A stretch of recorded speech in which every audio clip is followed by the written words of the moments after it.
For thousands of years, the Great Pyramids of Egypt have concealed a secret. How were these massive monuments really built? Forget the myths. Today we reveal the truth behind the world's greatest mystery. Welcome to your favorite channel, Civilizations Club. Don't forget to like the video and subscribe to the channel to stay up to date with everything new and related to civilizations. Have you ever stared at a picture of the Great Pyramid of Giza and just thought, How on earth did an ancient civilization, without the help of modern cranes, trucks, or power tools, build something so massive, so precise, and so enduring? For centuries, this question has captivated everyone from archaeologists to engineers, and has even sparked some wild theories involving aliens and lost technologies. But today, we're going to push aside the speculation and dive deep into the incredible, real story of human ingenuity that built the pyramids. Forget the UFOs, the true story is far more impressive. Let's start with the basics, the sheer scale of the project. The Great Pyramid alone is made of about 2.3 million stone blocks, each weighing an average of 2.5 tons. That's like stacking 2.3 million family cars on top of each other, and they didn't just dump them in a pile. The pyramid is aligned almost perfectly with the cardinal directions north, south, east, and west, an astronomical feat that would be challenging even today. So, who were the masterminds and the workforce behind this colossal undertaking?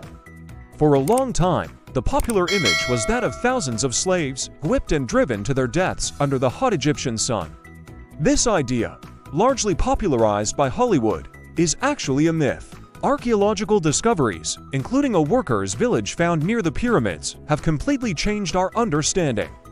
These weren't slaves, they were skilled Egyptian workers.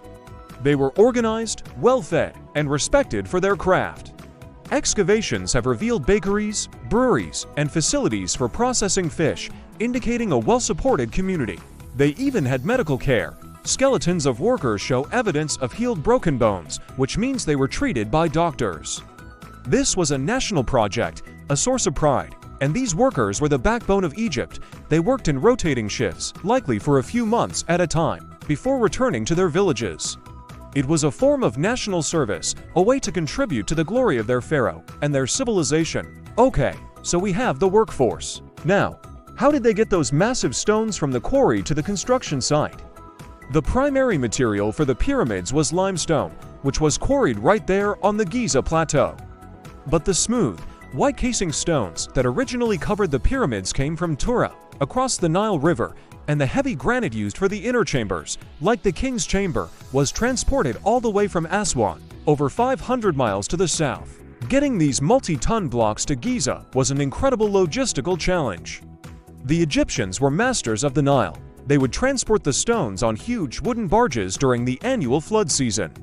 When the Nile overflowed its banks, the water reached much closer to the Giza Plateau, creating a temporary waterway. Archaeologists have even discovered the remains of an ancient port near the pyramids, confirming that this was the delivery point. Once the blocks arrived at the port, the real heavy lifting began.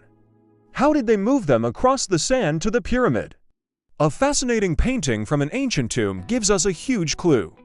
It shows a large statue being moved on a sledge, with a person in front pouring water onto the sand. For years, people thought this was just a ceremonial gesture. But in 2014, physicists decided to test it. They discovered that wetting the sand in front of a sledge reduces the friction by about half. This simple but brilliant trick made it possible for teams of men to pull these colossal blocks across the desert. It wasn't magic, it was science. Now for the biggest question of all. How did they lift the blocks hundreds of feet into the air? This is where the debate really heats up, as the Egyptians didn't leave us a clear blueprint.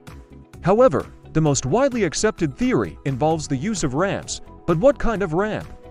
A single, long, straight ramp would have been impossibly huge. It would have ended up being bigger than the pyramid itself.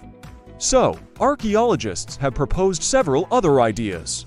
One popular theory is a spiral ramp that corkscrewed around the outside of the pyramid as it grew taller. This would allow them to keep the ramp's slope manageable without making it excessively long. Another idea is an internal ramp. A French architect, Jean-Pierre Houdin, used 3D modeling to propose that the Egyptians built an external ramp for the bottom third of the pyramid, and then constructed an internal, corkscrewing tunnel inside the pyramid itself to haul blocks to the top. This would explain why no evidence of a massive external ramp has ever been found. Traces of what could be such an internal ramp have even been detected using microgravity scans. Regardless of the exact ramp configuration, the process was one of slow, steady, and incredibly organized effort. Teams of workers would pull the blocks up the ramps using ropes and sledges. They likely used wooden levers to help position the stones with incredible precision. Think about it. The gaps between the core stones are so tight you can barely fit a piece of paper between them.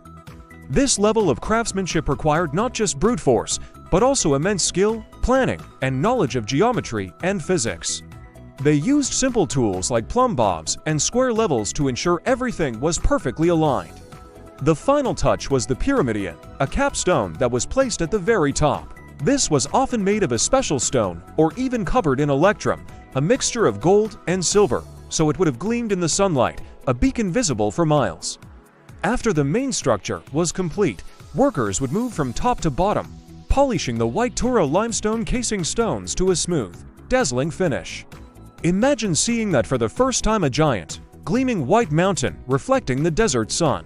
It must have been an awe-inspiring sight, a true stairway to heaven for their pharaoh. So, how were the pyramids built? They were built not by aliens, but by humans. They were built by skilled and dedicated workers who were part of a highly organized society. They were built using brilliant, practical solutions like water-slicked sand, massive barges, and ingenious ramp systems. They were built with simple tools, but with an incredible understanding of engineering, logistics, and astronomy.